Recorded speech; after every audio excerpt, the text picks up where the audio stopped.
Pilpresnya pilih siapa Pak? Capres? Belum sih, kita belum ada ini. Tapi ya saya lagi bilang sama keluarga juga, percuma juga kita milih karena kita udah tahu siapa yang menang. Itu semua udah di set up Pak. Udahlah, kalau makanya saya nggak mau ngomongin soal Pilpres. Kenapa? Karena ya buat apa? Itu semua udah set up. Ada rencana-rencana Pak, udah dari tangan-tangan di belakang layar itu udah bergerak. Kata siapa Pak? Lah, ya dari MK aja kita udah tahu Pak, apa yang terjadi di MK. Ya kan, bisa terjadi seperti itu kan, itu by design Pak. Nah, itu prediksi, asumsi, ada bocoran atau bagaimana tuh Pak? Ya tingkat tinggi kan 9 naga mereka berbicara-bicara Pak. Saya dari 9 naga dengar, saya dari pemerintah juga dengar. Kan saya paling vokal, jadi saya bisa ngeling kemana-mana Pak. Oke. Halo guys, Alvin Lim bikin heboh. Siapa Alvin Lim? Dia sampai bisa membongkar apa yang dikatakan oleh 9 naga dalam Pilpres yang katanya sudah di-set itu. Alvin Lim adalah keturunan Tionghoa. Dia merupakan advokat. Dia juga mengaku bahwa dia pernah satu sel dengan Verdi Sambo. Alvin Lim menyebut suami Putri Cendrawasih yang divonis penjara seumur hidup atas kasus pembunuhan Brigadir J itu tidak tidur di penjara. Alvin Lim menyebut sang mantan Kadif Propam Polri itu tidak pernah tidur di Lapas Salemba, melainkan tidur di ruangan ber-AC. Ia membongkar hal itu usai dirinya bebas dari Lapas Salemba atas kasus pemalsuan surat membongkar dugaan kecurangan Lapas Salemba. Bongkar-bongkar Alvin Lim ini tentu menarik karena dia juga membongkar soal politik. Dia mengatakan bahwa Pilpres ini sudah di-set siapa pemenangnya. Alvin Lim jadinya tidak tertarik untuk membahas soal Pilpres. Dan banyak yang mengkaitkan hal ini dengan 02 karena Alvin Lim mengatakan bahwasanya hal ini bisa diprediksi dari sejak keputusan MK yang meloloskan Gibran Rakabuming Raka sebagai cawapres dari Prabowo padahal usianya belum genap 40 dan kemudian aturan itu direvisi oleh MK. Alvin Lim merupakan sosok advokat yang juga tercatat sebagai pendiri LQ Indonesia Law Firm. LQ Indonesia Law Firm merupakan kantor hukum yang bertempat di Tangerang. Kantor hukum itu juga sudah mempunyai cabang di Jakarta Pusat, Jakarta Barat, dan Surabaya. Dari laman resmi LQ Law Firm, Alvin pernah bekerja di Wells Fargo Bank & Co. Amerika Serikat sebagai Business Banking Officer. Ia juga pernah bekerja di American Express sebagai Financial Advisor. Alvin Lim cukup memiliki gelar yang mentereng yang ia peroleh dari beberapa kampus. Ia pernah mengenyam pendidikan di Sekolah Tinggi Ilmu Hukum Gunung Jati.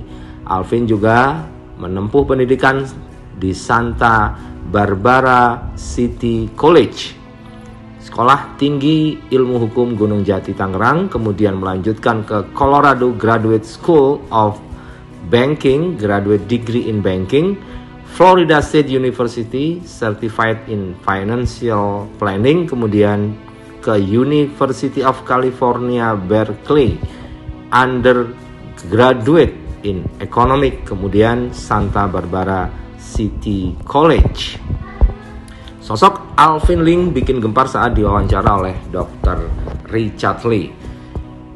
Pendidikan dari Alvin Lim memang sangat mentereng. Selain beberapa perkuliahan tadi, dia juga kuliah di Colorado Graduate School of Banking, Graduate Degree in Banking.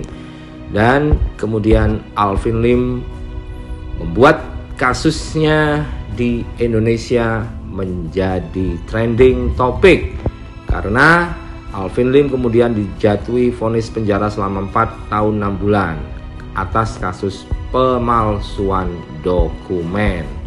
Kasus ini sendiri bermula dari laporan PT Allianz Life Indonesia pada 2018. Dalam putusan PN Jakarta Selatan, hakim menyatakan tuntutan tidak dapat diterima dan memerintahkan agar berkas perkara dikembalikan. Alvin Lim memang suka membongkar soal mafia. Melalui konten bertajuk Kejagung Sarang Mafia, Alvin dinilai mendiskreditkan institusi Kejaksaan Agung dan pernyataan yang tidak disertai bukti-bukti.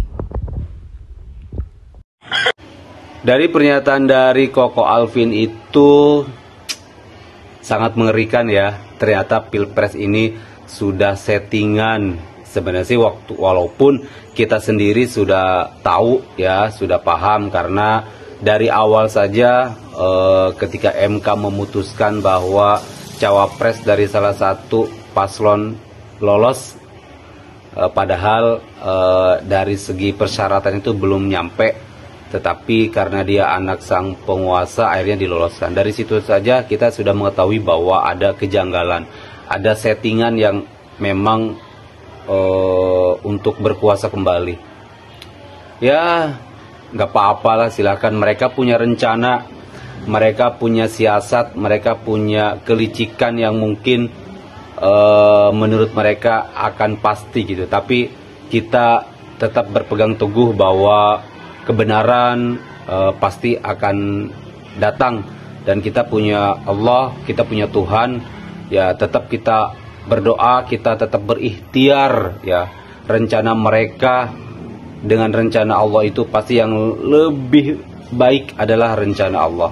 Ya, jadi kita selalu berikhtiar, kita merapatkan barisan ya, mau dia pakai set up, mau pakai cara apapun, tapi kalau Allah sudah tidak berkehendak, dia tidak akan mungkin ya. Jadi untuk paslon 01 maupun paslon 03 kita tetap mempererat barisan, memperkuat barisan pendukung dan yang lainnya gitu kan. Kita berdoa, berikhtiar. Perjuangan kita masih panjang, ada 2 bulan lagi, 1 bulan lebih ya menjelang ke pemilu Pilpres 2024. Tetap semangat ya, jangan sampai kendor semangatnya, karena Pilpres ini membawa warna baru dengan adanya Bapak Anies Baswedan ini ya. Jadi ketika kampanye tidak harus membagi-bagikan kaos, membagikan amplop dan lain sebagainya, tapi dengan adanya Bapak Anies Baswedan ini ketika berkampanye datang ke kota-kota itu adalah memberi warna baru, memberikan ilmu, memberikan wawasan kepada kita semua. Walaupun misalnya di dalam acara Desak Anies itu bukan 100% pendukungnya, mungkin ada pendukung yang lain untuk hadir. Jadi di situ kita bisa melihat gagasan, program, ide ya, bagaimana mau berkembang Indonesia, memajukan Indonesia segala macam itu sangat luar biasa. Dan walaupun nanti akhirnya kita tidak tahu nanti Pilpres siapa yang menang, tapi kita tetap berkeyakinan dan kita selalu berikhtiar dan berdoa kepada Allah bahwa mudah-mudahan Pak Anies Baswedan menjadi pemimpin Indonesia. Rencana Allah lebih baik daripada rencana manusia, dan Allah mengetahui apa yang terbaik buat umatnya. Terima kasih. Tetap semangat.